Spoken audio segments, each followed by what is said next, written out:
Vou contar mais uma linda história a partir de agora. Só que eu quero fazer antes um pedido para você. Se inscreva no canal. É um gesto tão simples para você e tão significativo para o canal. Entra no canal, se inscreva, curta, põe o teu joinha, acione o sininho. Para nós isso é muito importante. O canal ganha força e muito mais histórias a serem contadas. Por favor, se inscreva no canal. Agora, prepara o coração, porque a história de hoje é linda.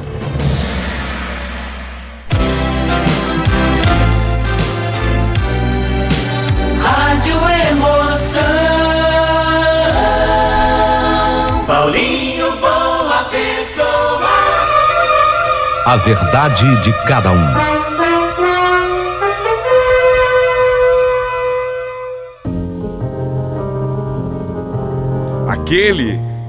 Aquele era o ano de 1980. Uma pergunta que eu gosto de fazer quando eu começo a contar a minha história. O que você fazia? O que você fazia no ano de 1980? Então, eu tinha chegado a 18 anos em 80. Eu tinha 18 em 80 e tudo começou exatamente ali. Nesse dia, para ser mais precisa, foi o quê? 1º de março de 80. A minha vida estava prestes a mudar. Mas eu nem sonhava com isso. Foi naquele março de 80 que eu conheci o Anselmo. Kátia, meu nome é esse. O meu é Kátia com K, viu? Até me orgulhava bastante que tinha pintado uma cantora, a Kátia, que tinha arrebentado já com a música Lembranças. Já faz tanto tempo que nem sei. Nossa, faz tempo mesmo. Então Kátia, conheci o Anselmo. Foi na casa de uma amiga. Eu tinha começado a frequentar a casa daquela amiga e ela morava na casa, assim, na frente da minha. Na verdade, durante todo o tempo em que eu frequentei a casa dessa amiga, eu nunca o tinha visto. Eu digo o Anselmo. Eu não cruzava com o Anselmo, porque ele era uma pessoa muito caseira e quer dizer, na verdade, quem era caseiro era eu, né? Não, ele também era. Ele também era uma pessoa muito caseira e mal se via ele na rua. Por isso que eu não encontrava... agora ficou claro. Por isso que eu não encontrava com ele na rua. Depois que nós nos conhecemos, fomos apresentados. E nasceu então uma linda amizade entre a Kátia e o Anselmo. A gente sempre ficava ali na frente da casa dele jogando bola. Bola? Ele gostava de ficar jogando bola, eu também gostava. Não era comum que mulher jogasse futebol, sempre era vôlei, né? Mas era com a mesma bola de vôlei, a gente ficava tocando assim bola um pro outro. Na verdade, eu ficava dando bola para ele. Vocês estão me entendendo? Me fazia muito bem estar perto dele. Eu me sentia muito bem com ele. Mas eu mantinha isso em segredo. Não comentei isso com a minha amiga, que era irmã dele. E ela era minha confidente. Por que eu não fiz isso? Porque na época ele tinha uma namorada. O Anselmo tinha uma namorada. Eu e ele sempre trocávamos olhares, tínhamos um carinho especial um pelo outro. E um dia, para minha surpresa, a minha amiga me chamou, essa irmã dele me chamou e me falou: você não sabe. Que? Meu irmão. O que tem? Meu coração já disparou, sabe? Meu irmão, meu coração já disparou. O que tem? Ele tá afim de você. Essa frase é de quem nasceu lá em 80, sabe, conhece. Quem viveu lá em 80 sabe, ele tá afim de você. Eu acho que até hoje é bem conhecida essa frase, né? Ele tá afim de você. Foi a melhor frase que eu pude ouvir naquela fase da minha vida. Nesse dia meu coração disparou. Uma alegria imensa tomou conta de mim. E então acabei confessando para essa minha amiga: eu também estou muito afim dele. Eu também estou muito afim dele. Ela, a minha amiga, a irmã, acabou bancando o cupido entre mim e ele. Se a gente se conheceu em março de 80, foi no dia 5 de maio daquele mesmo ano que eu e o Anselmo, a gente teve assim o nosso primeiro encontro. Aquele encontro de namorados.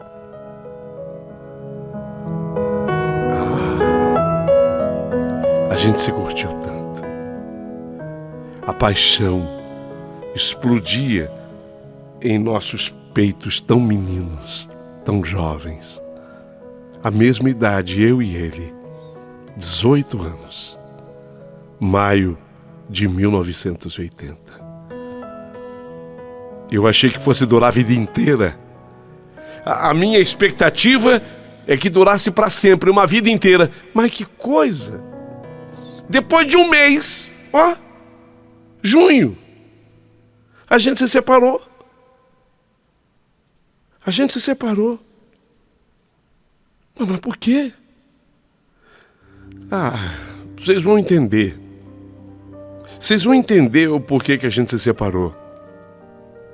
Ele ainda disse que queria namorar muito comigo. E eu queria tanto namorar com ele. Mas por que vocês se separaram? Vocês vão entender. Mas voltamos. Ficamos juntos de novo. E desta vez durou mais. Também, né? Só foi um primeiro mês. Dessa vez, ficamos juntos assim uns 6 meses. Só que durante todo esse tempo que estivemos juntos, eu e ele tivemos muitas brigas, muitas discussões.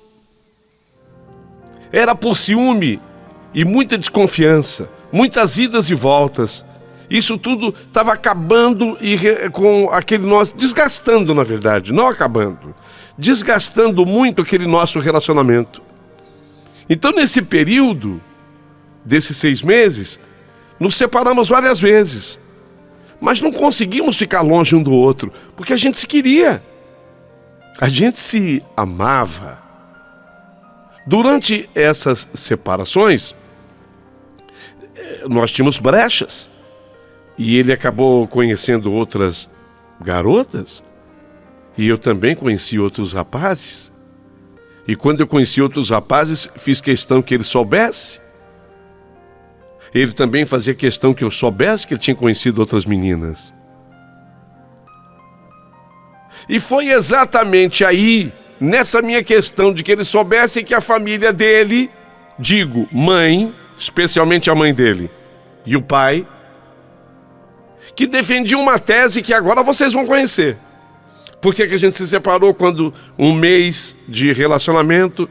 E por que a gente ficou brigando durante esses outros 6 meses que se seguiram?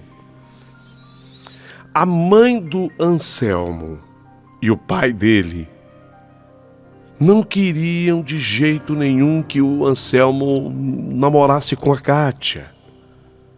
Eles interferiam no nosso relacionamento. Mas por quê? E agora eu vou dizer uma coisa que talvez quem tenha vivido aquele tempo vai saber disso. A minha mãe. Sua mãe, Kátia? Minha mãe. A minha mãe Terezinha. A minha mãe, ela não deu sorte nos casamentos. Então a minha mãe, àquelas alturas do campeonato, ela já tinha se separado do meu pai. Aliás, se separou do meu pai quando eu tinha uns 8 anos de idade.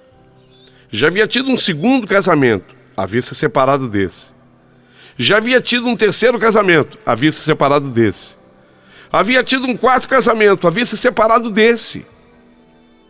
E naquele momento a minha mãe estava namorando. Então a família, eu digo a família, especialmente a mãe e o pai do Anselmo, observando aquilo tudo que já tinha acontecido com a minha mãe, se saíram com essa. Anselmo, você está querendo acabar com a tua vida, Anselmo? É isso?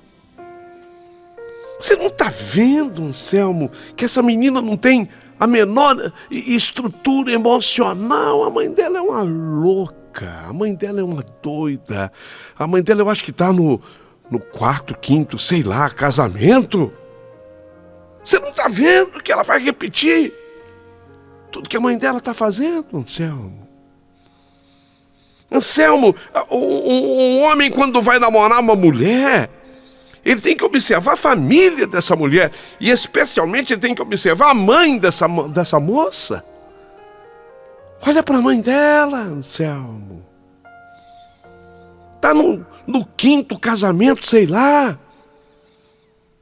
Anselmo, isso não dá certo. Sai dessa, Anselmo. Sai dessa. E você não vê que ela é espiruteada também, igual a mãe? Vocês se separaram, ela arrumou outro cara, né? Mãe, eu também... eu tinha também arrumado. Ah, mas você é homem. Você é homem. Tipo, você pode. Vocês estão observando, por favor, que na verdade é a própria educação que se recebe em casa que acaba moldando o comportamento de determinados homens? A família dele era terminantemente contra que ele me namorasse devido à vida da minha mãe. Só que ninguém pagava as contas da minha mãe. A minha mãe sempre foi extremamente trabalhadora. Corretora de imóveis. Vendia imóveis, alugava imóveis. Levantava quando o sol não havia saído e só ia dormir tarde da noite atendendo a clientela. Ora, era verdade que minha mãe tinha passado por 4 casamentos e estava namorando uma pessoa naquela época. Tudo isso é verdade. Mas o que isso determina como caráter de uma pessoa? E isso quer dizer o que sobre alguém? Que presta ou que não presta? Eu estou fazendo esse questionamento para que você que está ouvindo a minha narrativa possa me responder, para que eu possa também entender o tamanho do seu preconceito. Pergunto-lhe, se você soubesse que teu filho ou tua filha está namorando uma pessoa cuja mãe se separou, está no 5º casamento, você também ficaria preocupada? Ficaria preocupado? O nosso relacionamento estava cheio das interferências dos pais do Anselmo. E nessa época ele gostava de mim, lógico que ele gostava. Mais do que gostava, ele me amava. E eu o amava. Então fiquem juntos, era o que tentávamos. Mas foi um período de muita dor, de muito sofrimento para mim. Conseguimos passar pelas turbulências que vivíamos. E então a coisa ficou séria de vez. E quando a coisa ficou séria de vez, o Anselmo chegou em mim e falou: eu não tinha entendido ainda, tá? Até esse momento eu não sabia dessas encrencas todas por causa da minha mãe. E eles achavam que eu era filha, eu sempre fui filha única da minha mãe. Então eles achavam que a minha mãe me influenciava. Então eu não entendi quando o Anselmo chegou em mim e falou assim: muda para minha casa. Como? Eu queria que você mudasse para minha casa. Eu moro tão perto de você? Eu sei. Mas é que eu quero me firmar com você. Muda para minha casa. Eu não consegui, quando ele disse isso, dimensionar as palavras dele. Eu não sabia onde ele queria chegar, porque daquela outra parte eu não sabia. Mas eu entendi que era uma tentativa dele de dizer assim: muda para minha casa, eu quero ficar com você para sempre. A essas alturas do campeonato, eu já estava me aproximando dos meus 20 anos. E ele também. Temos exatamente a mesma idade.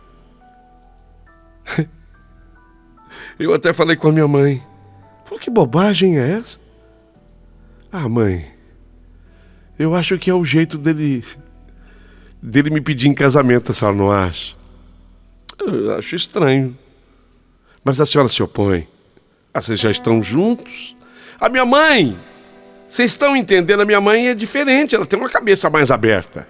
Porque também não é simples, né? Que a mãe de uma moça concorde que a filha vai morar na casa do namorado.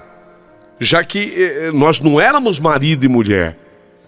Mas a minha mãe entendeu, falou, juntos vocês já estão. A minha mãe não é hipócrita. A minha mãe nunca foi hipócrita. Porque tem mãe que é hipócrita. A filha sai com o namorado, passa uns dias com o namorado, volta para casa, a mãe fala, não, a minha filha, eu acho que ela é virgem ainda.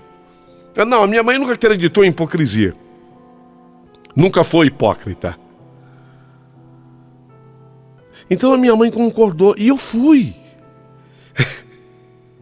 Foi engraçado porque a irmã dele, muito minha amiga, o quarto dela era maior, então ela cedeu o quarto dela para eu ficar com o irmão dela naquele quarto. Nós aproveitamos que os pais dele tinham feito uma viagem, tinham ido para o interior.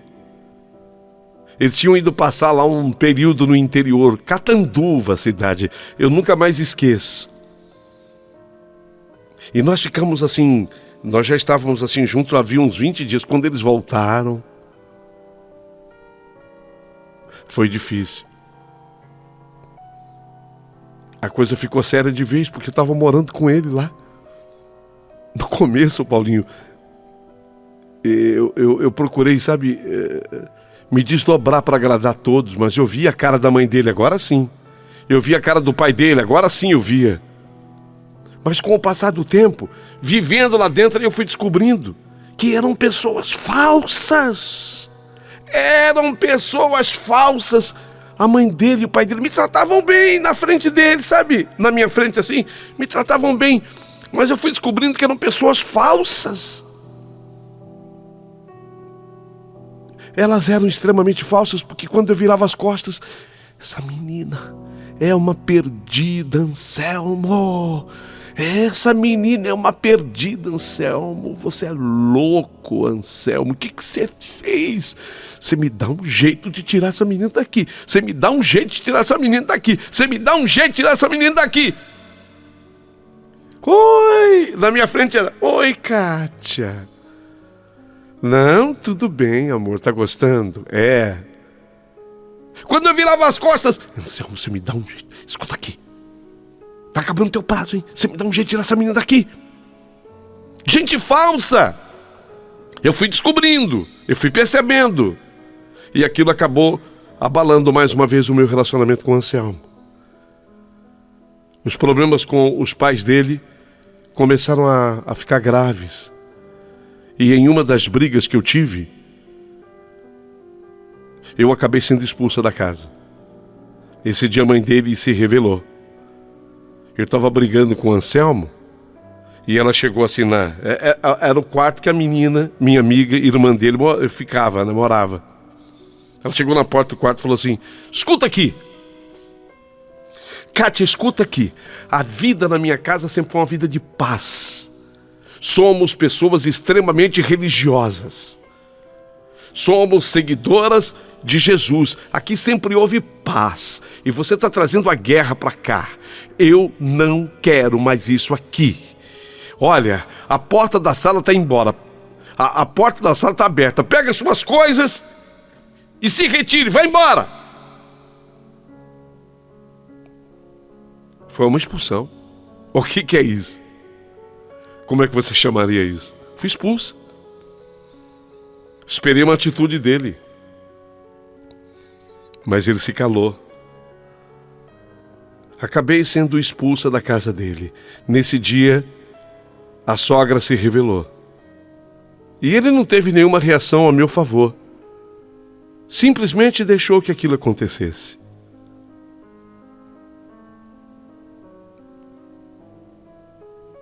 Depois ele me procura. E eu disse a ele, não, na tua casa, a casa dos teus pais eu não volto nunca mais, eu não coloco mais meus pés lá dentro. A não ser que tenhamos o nosso canto. Eu vou preparar, mas no fundo nós não estávamos preparados. E eu tive que ter muita paciência e coragem para continuar com ele, porque ainda assim ele insistiu. Mas agora só poderíamos ficar juntos, assim, às escondidas. Vocês acreditam? Há um outro detalhe, e esse detalhe é importante. Eu não posso ter filhos. Eu tenho um problema de ordem genética, descobri depois, eu não posso ter filhos. E isso era um dos motivos que a própria família dele queria, a família queria encontrar qualquer desculpa para me excluir, para me tirar de vez. E a família disse que um dos motivos que não queria que eu ficasse com ele era exatamente isso. Você não pode casar com uma mulher que não pode te dar nem filhos. Não pode te dar nem filhos, quer dizer, eu não podia dar nada para ele. Não é que eu não podia dar filhos, eu não podia dar nem filhos. Expressão da mãe e do pai dele. Eles queriam uma mulher que pudesse dar filhos para o Anselmo. E isso eu nunca poderia dar. Tudo entre nós foi esfriando cada vez mais. Cada dia que passava, íamos ficando mais distantes um do outro. E foi assim que depois de tantas idas e voltas, caramba, o tempo tinha passado. Já não tínhamos mais 18, não. Nessa coisa, tudo que eu narrei para vocês, eu já estava com os meus 25 anos. Vocês acreditam? E ele também. Então, com 25 anos, naquele 1987, nós rompemos de vez. Para aumentar ainda mais minha dor, um mês apenas depois de termos rompido, ele já estava com outra. Uma mulher que era amiga da família dele, conhecida da mãe dele. Depois de 6 meses que estavam juntos, essa mulher engravidou. E aí eles se casaram. O Anselmo se casou com ela. Isso para mim, eu que estava assistindo a tudo, foi o pior filme que eu poderia ter visto na minha vida. Aquilo tudo era um grande pesadelo para mim. Tudo isso foi me deixando muito doente. Tanto é verdade que naquele 87 para 88, eu caí numa profunda depressão. Eu que pesava pouco, eu já pesava 56 quilos, eu acabei ficando com 42. Fiquei pele e osso. Fiquei horrível. E foi difícil para eu me recuperar. Especialmente pela ferida imensa que havia no meu coração. Porque eu amava aquele homem. E no fundo eu sentia que ele me amava também. Mas por preconceito do comportamento, entre aspas, que a minha mãe era uma pessoa exemplar. A minha mãe guerreira, trabalhadora, lutadora, independente. Estava no 4º casamento, 5º, sei lá. E daí? Não deu certo o namoro também da minha mãe. Com aquele 5º não deu certo. Ela tinha se separado também. E daí? Vai puxar a mãe dela. Vai puxar a mãe dela, você é louco, Anselmo. Desequilibrada, espiroteada. Puxou a mãe dela. Fiquei com 42 quilos. Comi o pão que o diabo amassou. Passei a ter muita dificuldade para me relacionar com os outros rapazes. Fiquei até com medo de conhecer outras pessoas. Eu tentei. Eu bem que tentei. Tentava aqui, caía ali. Anselmo, casado. Teve filho com a outra mulher, amiga da mãe dele. Mas tem um Deus no céu, né? Tem um Deus no céu. 3 anos depois do casamento, a criança tinha exatamente mais ou menos essa idade mesmo. O filho do Anselmo. A mulher aprontou com ele. Se separou. 3 anos depois. Já era o ano de 1990. Achei que o Anselmo viesse me procurar. Nesse momento eu estava tentando me encontrar com um rapaz chamado Ricardo. Eu não sei se ele soube do Ricardo, então ele encontrou outra mulher.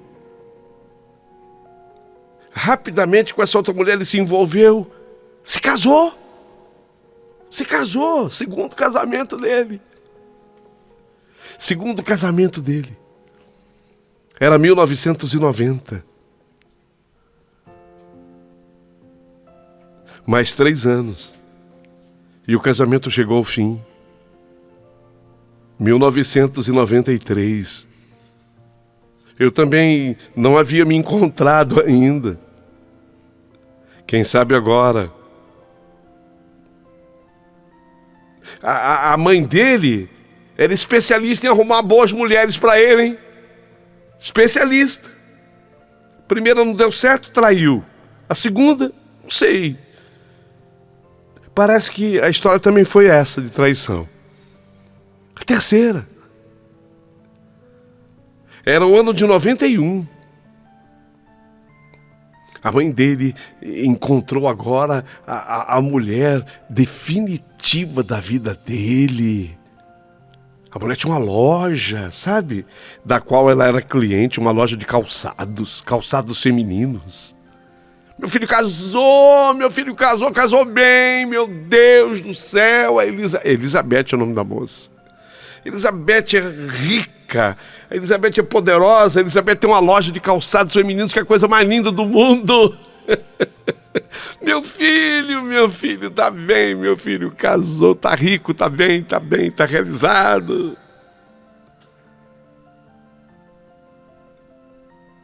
Casamento com Elizabeth durou menos ainda, 2 anos. Era 1997. O filho dela, o Anselmo, tinha feito o que minha mãe tinha feito. 3 casamentos oficiais. A minha mãe teve 3 oficiais. O filho dela, com as mulheres maravilhosas que ela havia arranjado para ele, quebrou a cara nos 3.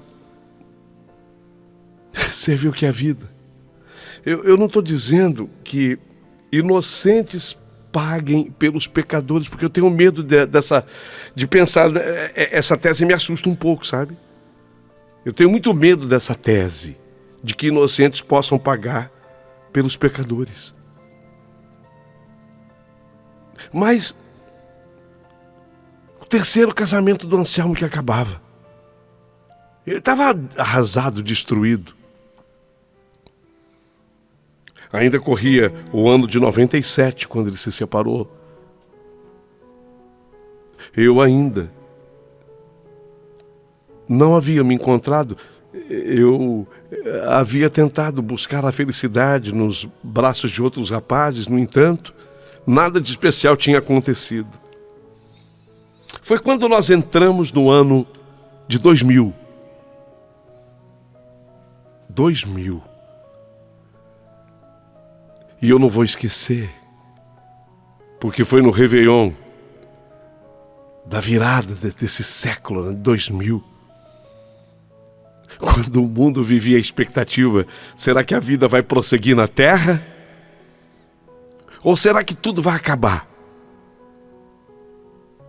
Será que a vida vai continuar na Terra? Ou será que tudo vai terminar? 2000, ano de 2000, ano em que eu completaria 38 anos. E o Anselmo também. Por uma incrível coincidência da vida e do destino, estávamos na mesma festa de Réveillon. E eu não sei se foi o champanhe que o Anselmo tomou a mais. Eu até que estava bem. Mas ele talvez tivesse exagerado um pouquinho nas taças de champanhe. De repente, num Réveillon, eu com 38, ano 2000, não tínhamos feito ainda, faríamos.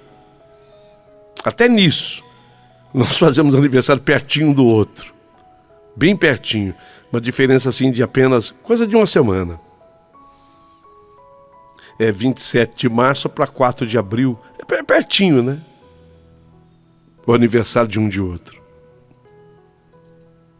Mas lá nessa festa de Réveillon, na passagem do 99 para 2000, o mundo todo esperando, será que alguma coisa acontece na passagem do ano? Graças a Deus vocês sabem que nada aconteceu. Quer dizer, tudo aconteceu, porque o Anselmo saiu de onde ele estava e veio brindar comigo. Já trouxe uma taça de champanhe para mim e a dele. Quero brindar com você. Oi, Anselmo. Oi, Kátia. Quero brindar com você. Eu quero te desejar um feliz ano 2000, quer dizer, um feliz novo século. Que você possa viver intensamente os melhores anos da sua vida a partir de agora. Tchim, tchim. Tchim, tchim. E parece que aquilo tudo era uma profecia. Porque foi na virada do século. Muito marcante isso. Ele com 38 e eu com 38. Que a partir do nosso aniversário, o meu em março, dele no comecinho de abril, que nós nunca mais nos separamos. 38 anos. Nós nos assumimos. Detalhe, ele já tinha 3 filhos. 3 filhos dos 3 casamentos que ele tinha vivido. E eu, como vocês sabem, eu não posso ter filhos. Então, com muito carinho, com muito amor, até nisso, sabe, as coisas eu acho que contribuíram, porque eu pude me dedicar aos filhos dele. Sem querer provar nada a ninguém, mas foi aqui comigo e do meu lado que o Anselmo descobriu o que é ter uma família de verdade. A minha mãe, coitada, eu acho que a essas alturas do campeonato a mamãe já estava no 7º ou 8º. Não casamento, porque casamento oficiais, minha mãe teve 3. Mas já estava no 7º, 8º, assim, namorado, entendeu? Mas isso não tem nada a ver com a dignidade de cada um, com a personalidade, com o caráter. A minha mãe apenas foi para o Anselmo a sogra que ela sempre quis ser. Espetacular, maravilhosa. A mãe do Anselmo e o pai do Anselmo, de início, ambos torceram o nariz, menos a minha cunhada, que sempre gostou de mim. Mas de início, torceram o nariz, mas depois tiveram que aceitar a beleza e a grandeza do nosso amor. Até que aconteceu de um dia, ela me pedir desculpas, a minha sogra. Foi num momento muito delicado. Ela tinha sofrido um AVC, estava sobre uma cama, a boca entortou, segurou a minha mão com certa dificuldade e tremor, mas me pediu desculpa, perdão. Perdão, Kátia. Te julguei mal. Eu quis fazer uma análise sua, observando a vida de uma maneira tão errada. Te afastei esse tempo todo do meu filho, achando que eu estava afastando o meu filho dos problemas. Mas hoje eu tenho consciência que eu estava afastando o meu filho da própria felicidade.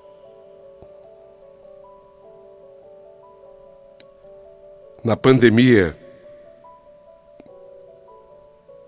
fui eu quem cuidou.